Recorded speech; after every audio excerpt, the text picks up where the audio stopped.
Olá! Somos estudantes do segundo ano de Pedagogia da Unesp e hoje vamos explicar o que é a abordagem sociocultural. Como essa abordagem tomou forma? Após a Segunda Guerra Mundial, surge uma preocupação com a cultura popular e a democratização. Nos países industrializados, busca-se fortalecer os valores que caracterizam o povo em geral. Já nos países de terceiro mundo, o foco é a visibilidade das classes menos favorecidas, tendo como uma de suas tarefas promover a alfabetização de adultos, com métodos que partam sempre de sua própria realidade. Com isso, alcançava-se um dos objetivos da abordagem sociocultural, possibilitar uma real participação do povo enquanto sujeito de um processo cultural. Nessa abordagem, temos Paulo Freire como um de seus inspiradores. Homem e o mundo. O sujeito, ele é elaborador e criador do conhecimento. Segundo a teoria freiriana, o homem é sujeito da educação, o que nos mostra uma tendência interacionista. A interação homem-mundo, sujeito-objeto é imprescindível para que o ser humano se desenvolva e se torne sujeito de sua praxis. Portanto, para a educação ser válida, deve-se levar em conta a vocação ontológica, que é a vocação de ser sujeito, e as condições em que vive, o contexto. Quanto mais o homem refletir sobre a sua realidade, sobre sua própria situação concreta, mais se torna, progressiva e gradualmente, consciente, comprometido a intervir na realidade para mudá-la. Uma vez o homem sendo sujeito da sua própria educação, toda ação educativa deve servir para promover o indivíduo e não ser instrumento de ajuste dessa sociedade. O homem é um ser situado no e com o mundo, é ser da praxis, compreendida por Freire como ação e reflexão dos homens sobre o mundo, com o objetivo de transformá-lo. Cultura é tudo que é construído, aprendido e compartilhado por pessoas de uma sociedade, como em, por exemplo, valores sociais, credos, comportamentos, simbologias, línguas e objetos. E sociedade são as pessoas que habitam o local em que compartilham esta cultura. O ser humano participa como protagonista historicamente na sociedade e na cultura no momento em que ele enxerga o contexto da vida.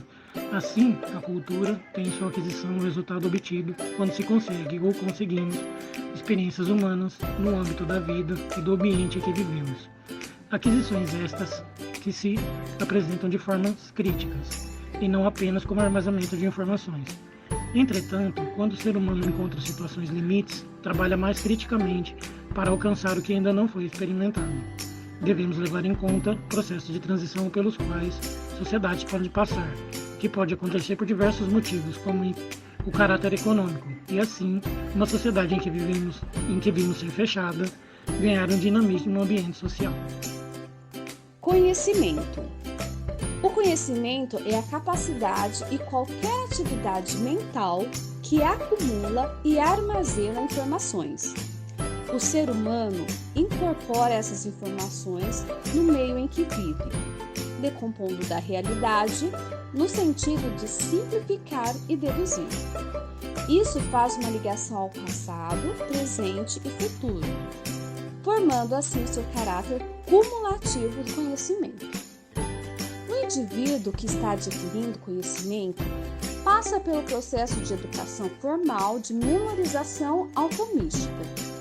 Essa formação ela é inconsciente, espontânea e reflexiva. Nessa abordagem, o homem torna-se sujeito da educação, pois para ser válida deve contemplar uma reflexão sobre o homem e uma análise do meio de vida, permitindo a ele uma tomada de consciência da realidade e sua capacidade de transformá-la. Isso se dará objetivando provocar e criar condições para que se desenvolva uma atitude de reflexão crítica comprometida com a ação. A escola deve ser um lugar de ensino mútuo entre professor e aluno, no seu processo de conscientização.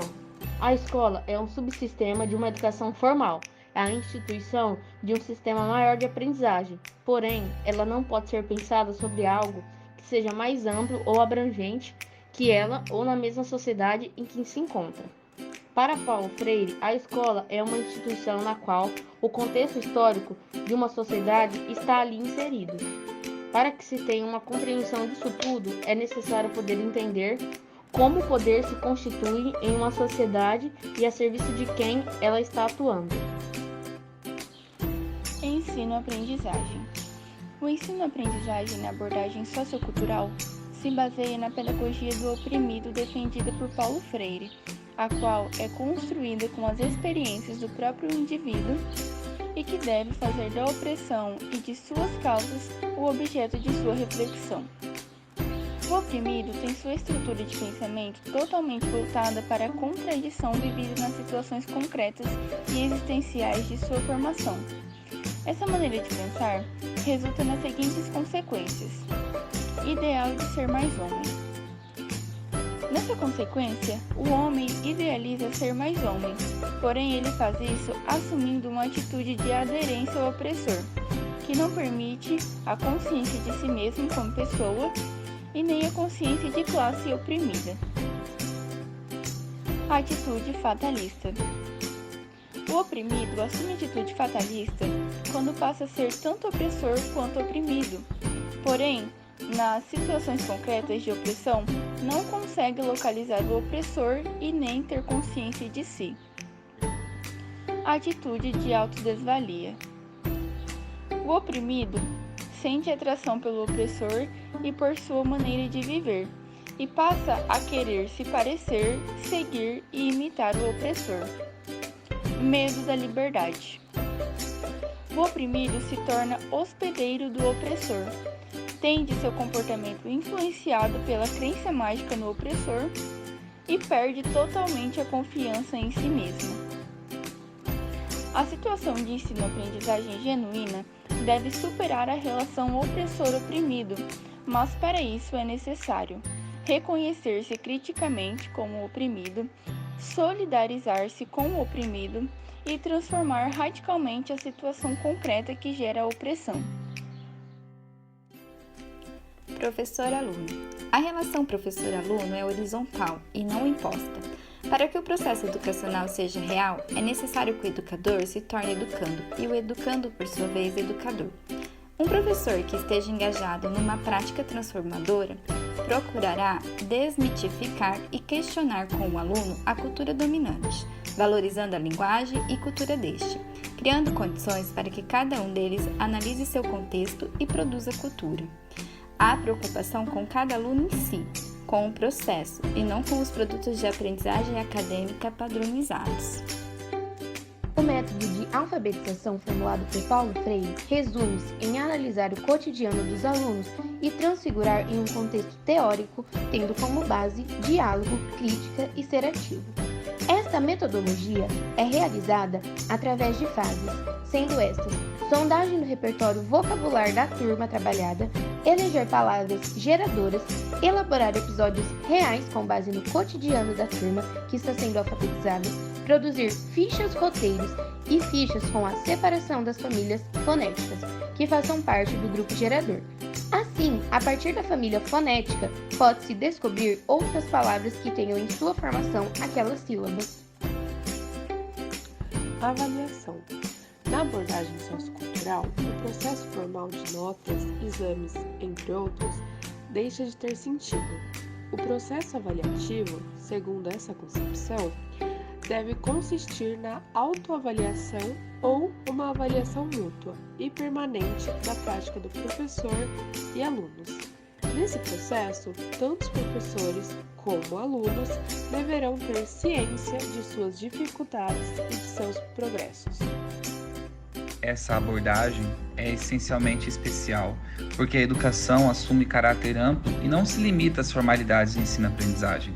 A educação como uma função política, o conhecimento como uma transformação contínua, a aprendizagem regulada com o sujeito como centro para que possa refletir sobre o mundo a fim de transformá-lo. Uma possibilidade de atividade com base na abordagem sociocultural. Ao trabalhar com a consciência ambiental, o professor pode oportunizar aos estudantes, por meio de uma abordagem sociocultural, conhecer cooperativas de reciclagem, como também executar ações como melhorias de espaços ambientais na comunidade escolar. Para tanto, parte-se da realidade como uma condição crítica e política, com a reflexão de poder transformar o mundo. Agradecemos a sua atenção. Até logo!